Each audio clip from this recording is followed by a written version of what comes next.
अस्सलाम वालेकुम guys, welcome back to my channel and welcome back to my another vlog. उम्मीद करती हूँ कि आप सब खैरियत से होंगे और बिल्कुल ठीक ठाक होंगे। मेरी दुआ है अल्लाह ताला से कि अल्लाह ताला आपको हमेशा ठीक रखे, तंदुरुस्त रखे, सलामत रखे, अपना हिफ्ज़ ईमान में रखे। आमीन सुम्मा आमीन। सो गाइस, मैं आप लोगों के साथ अपना जो व्लॉग है बहुत दिन के बाद शेयर कर रही हूँ बिकॉज पिछले कुछ दिनों में मैं इतनी ज़्यादा बिज़ी थी। मैं बिज़ी क्यों थी वो मैं आप लोग के साथ शेयर करती हूँ। सो गाइज़, उससे पहले आप लोगों से रिक्वेस्ट है कि मेरे चैनल को सब्सक्राइब कर दें और मेरी वीडियो को लाइक कर दें। तो गाइज़, बिज़ी हम लोग इस वजह से थे बिकॉज़ मेरे हस्बैंड के ना बड़े भाई जो कि दूसरी कंट्री में होते थे, उन्होंने ना हमें सरप्राइज़ दिया कि मैं पाकिस्तान आ रहा हूँ। तो हम सभी लोग बहुत ज़्यादा एक्साइटेड हो गए और हमने घर के सारे काम जाम जो करने वाले थे सारे किए और फिर हम लोग उनको एयरपोर्ट लेने के लिए गए। तो मैंने वहाँ पर ना एयरपोर्ट का व्लॉग भी शूट किया था कि मैं आप लोग के साथ शेयर करूँगी। इसका व्लॉग हमें सरप्राइज़ मिला था तो मैंने सोचा मैं आप लोग के साथ हमारा ये सरप्राइज़ जो है वो शेयर करूँगी। लेकिन हुआ क्या, अनफॉर्चुनेटली मेरा जो वो व्लॉग था वो मेरे फ़ोन से डिलीट हो गया। मेरा व्लॉग मैं आप लोग के साथ शेयर नहीं कर पाई। और फिर उसके बाद हम लोग घर आ गए और घर में काफ़ी मेहमान वगैरह माशाल्लाह से रौनकें वगैरह लगी हुई थी, मेहमान आए हुए थे और काफ़ी दिन हमारी रौनकें लगी रहीं। और उसके बाद माशाल्लाह से रमज़ान मुबारक का महीना शुरू हो गया। तो वहाँ पे फिर हमने रोज़े वगैरह रखे और आज माशाल्लाह से रमज़ान मुबारक का 7वां रोज़ा है। और उसके बाद क्या हुआ कि मैंने आप लोगों के साथ पिछली एक वीडियो में शेयर किया था ना कि हमारी भैंस ख़तरनाक बीमारी की वजह से मर गई। तो अभी हम लोग इसी दुख से बाहर नहीं निकले थे कि हमारी जो गाय थी वो भी पहले रोज़े को ना रात के टाइम वो भी इसी सेम बीमारी की वजह से मर गई। पता नहीं, अल्लाह ही जानता है बेहतर कि ये जानवर की बीमारी आई हुई है या वायरस फैला हुआ है क्या है।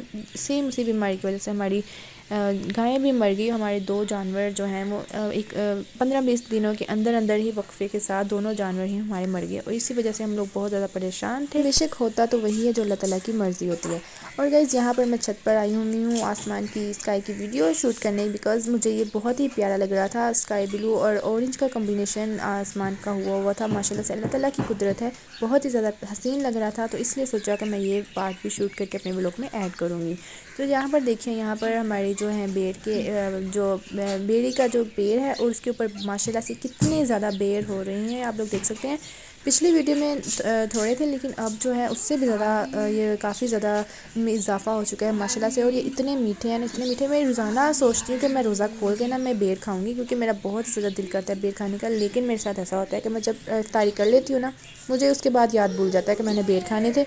और फिर मुझे तब याद आता है जब मैं अगले दिन रोज़ा रख लेती हूँ ना, फिर मुझे दिन के टाइम याद आता है। तो फिर मैं सोचती हूँ कि मैं फिर रोज़ा खोल के खाऊंगी और रोज़ा खोलने के बाद मुझे फिर से भूल जाता है कि मैंने बेर खाने थे। और अब मैंने पता क्या करना है, मैंने ना अब ये बेर जो है ना मैंने इनको तोड़ लेना, बेरी के साथ से ना तोड़ के मैं इनको इफ्तारी टाइम प्लेट में डाल के पास रखूँगी क्योंकि मुझे याद रहे और मैं ये खा सकूँ। और यहाँ पर तार के ऊपर कपड़े फैलाए हुए हैं जो कि कल मैंने वॉश किए थे और इनको तार के ऊपर फैलाया हुआ है। अभी सनराइज़ हुआ नहीं है लेकिन जब होगा ना तो फिर ये सारे कपड़े सूख जाएंगे। इनको वैसे ड्राई किया था लेकिन इनको फिर भी ना धूप में फैला दिया है। जब धूप लगेगी ना, अभी जो सनराइज़ होने ही वाला है, जब सनराइज़ होगा ना तो सारे अच्छे से ड्राई हो जाएंगे।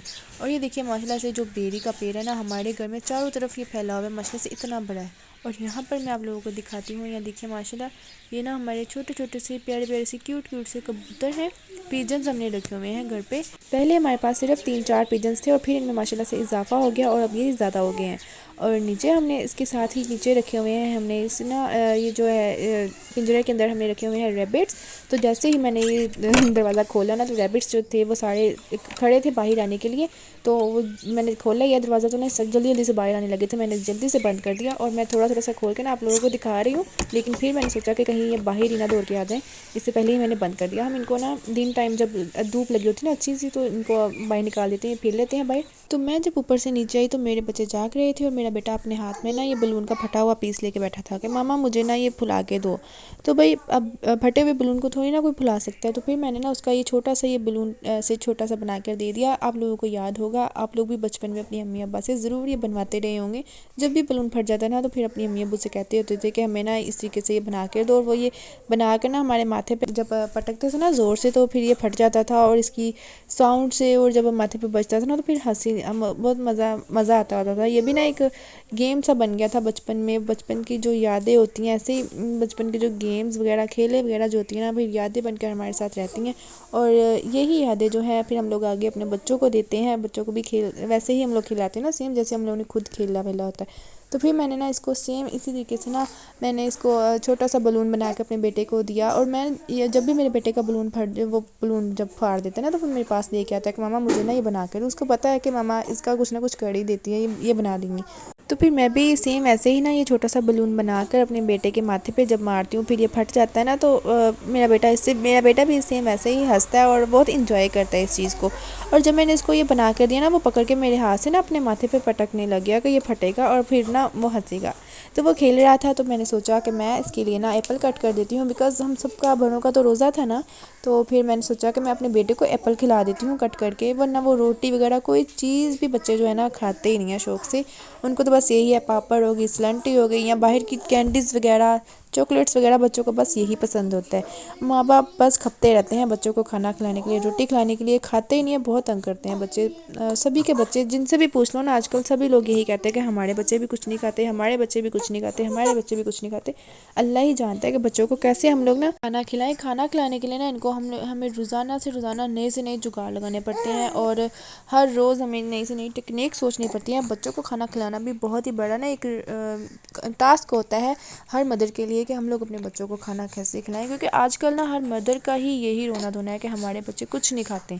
तो ये बात भी हकीकत है, बच्चे आजकल के हैं ही ऐसे हैं कि उनको ना बाहर की चीज़ें ज़्यादा पसंद होती हैं, घर की रोटी दाल ये सब चीज़ें तो उनको बस ऐसा वो कहते हैं कि हमारे सामने भी ना आए और हम इनको खाएं ना। बच्चे देख के ना रोटी जब देखते हैं, देख के दूर भाग जाते हैं कि हमें अब ना बस अभी हमें रोटी खिलाने वाले हैं, तो वो देख के ना दूर भाग जाते हैं। मेरा बेटा भी सेम ऐसे ही करता है, जब वो देखता है ना कि मामा मुझे खाना खिलाने लगी, तो वो भाग जाएगा यहाँ से कि मैंने नहीं खाना है, बस वो भाग। और जब देखेगा ना कि मेरे हाथ में पापड़ है या स्लंटी है या कोई ऐसी चीज़ है, तो फिर वो भाग के आएगा और मुझे कहेगा मामा मुझे दे दो, मामा मुझे।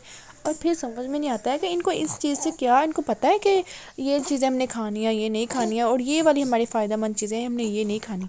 बस ना क्या ही कर सकते हैं, बच्चे तो फिर बच्चे ही होते हैं, उनको कौन सी इतनी समझ होती है। तो आप लोग भी अगर आप लोगों के बच्चे भी सेम ऐसे ही तंग करते हैं ना, तो आप लोग मेरे साथ ज़रूर कमेंट में शेयर करें कि आप लोग अपने बच्चों को कैसे खाना खिलाते हैं, कैसे आप लोगों के बच्चे जो है वो खाना खा लेते हैं, या फिर आपके बच्चे भी सेम ऐसे ही आप लोगों को तंग करते हैं, तो आप लोग कैसे अपने बच्चों को हैंडल करते हैं। और यहाँ पर जी एप्पल देखिए माशाल्लाह से कट हो चुके हैं। मैं इनको बच्चों को दे दूँगी खाने के लिए, जो कि बाहर बैठे यहाँ पर ये पजल्स के साथ और ब्लॉक के साथ खेल रहे थे। तो मेरे भांजे ने ये ब्लॉक का टावर बनाया हुआ था, जब मैंने इसको पकड़ा ना, तो मेरा भांजा कहता आंटी आपने ये तोड़ देना है, मुझे दे दो। तो उसने मेरे से ही पकड़ लिया था।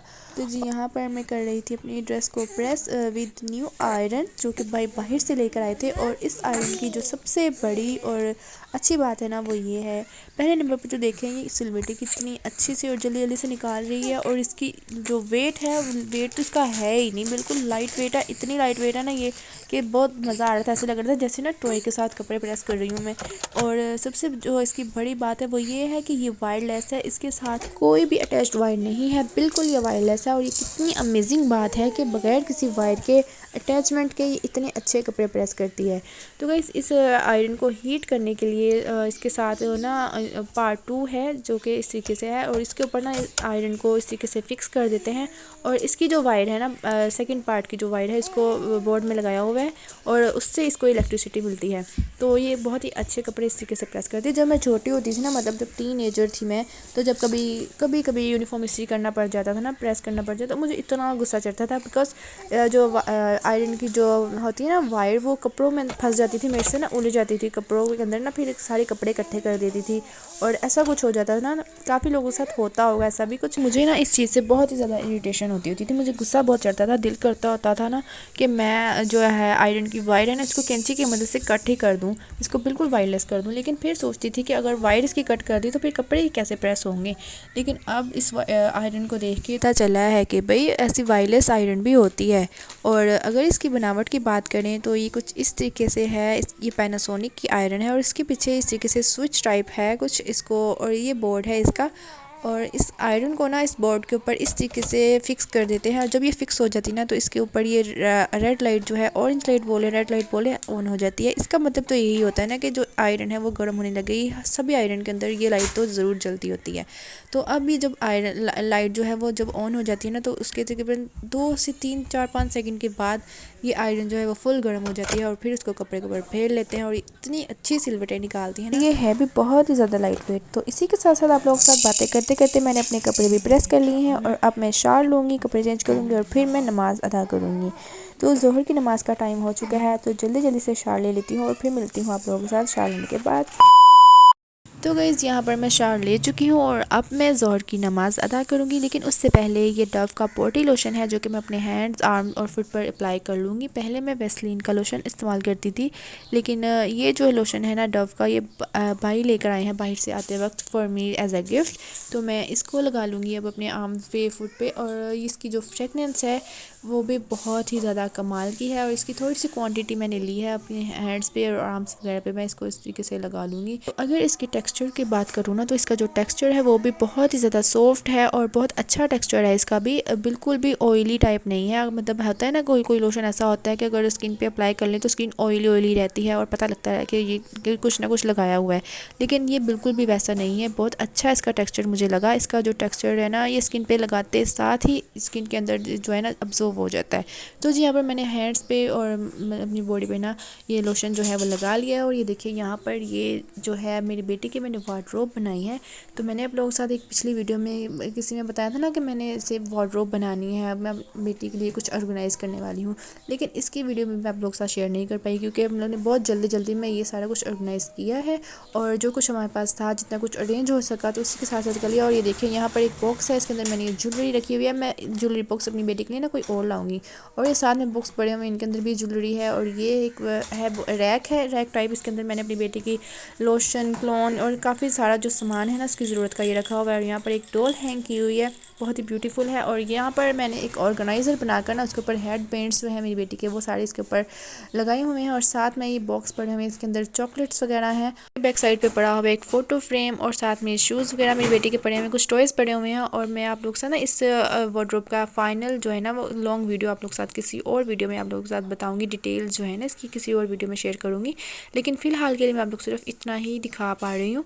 तो ये है इस वार्डरोब का फाइनल लुक। और इसके ऊपर ये वाला लॉक भी लगा हुआ है जो कि शीशे को लगा होता है ना, मिरर्स को। और इसके अंदर फेरी लाइट्स भी हैं।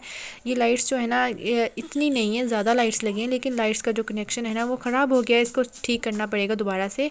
तो फिर मैं आप लोग के साथ ना शेयर करूँगी ठीक करने के बाद। और ये देखिए ये है फ़ोटो फ्रेम, इसके अंदर जब लाइट जलती है ना तो फिर इसके अंदर से पिक्चर नज़र आती है। और ये देखिए गाइस क्यूट सा मिनी मारियोस का ब्यूटीफुल सा की चेन है जो कि मैंने कीज़ के साथ अटैच करके इस अलमारी के साथ ही इसको हैंग किया हुआ है। और मैंने ज़ोहर की नमाज़ अदा की, फिर उसके बाद एक सिपारा पड़ा और हम चले गए टोबा सिटी की तरफ क्योंकि वहाँ से ना मेरे बेटे के लिए मेडिसिन लेनी थी। उसकी आंखों में कुछ मसला बना हुआ था, उसकी मेडिसिन लेने के लिए गए। मेडिसिन लेने के बाद सीधा हम पहुँच गए डॉलर शॉप। वैसे तो टोबा टैक्सी के अंदर काफ़ी सारी डॉलर शॉप्स हैं और ऐसी मार्केट्स हैं जहाँ पर सेल्स लगती हैं, लेकिन हम लोग उस डॉलर शॉप में गए थे जो क्रॉकरी की मार्केट के अंदर है। तो यहाँ पर डॉलर शॉप जो है वो प्लाजा के अंदर बनी हुई है। प्लाजा के नीचे बेसमेंट के अंदर 1 रियाल शॉप बनी थी जहाँ पर हर चीज़ जो है वो 100 रुपीज़ की थी, 100 rupees only. Can you believe guys, हर चीज़ जो कि बच्चों के इस्तेमाल की होगी, बड़ों के इस्तेमाल की होगी, किचन के लिए होगी, वॉशरूम के लिए होगी, लॉन्ड्री के लिए होगी, या हर चीज़ जो थी वो 100 रुपीज़ की थी। लेकिन हर चीज़ की जो क्वालिटी थी वो भी कीमत के हिसाब से ही थी। मतलब कि अगर कीमत के हिसाब से देखें ना तो हम लोग क्वालिटी जो थी उसकी कीमत के हिसाब से बिल्कुल ठीक थी। मतलब कि ऐसा नहीं था कि जो 1000 वाली चीज़ है वो भी आप लोगों को 100 की मिल रही है, या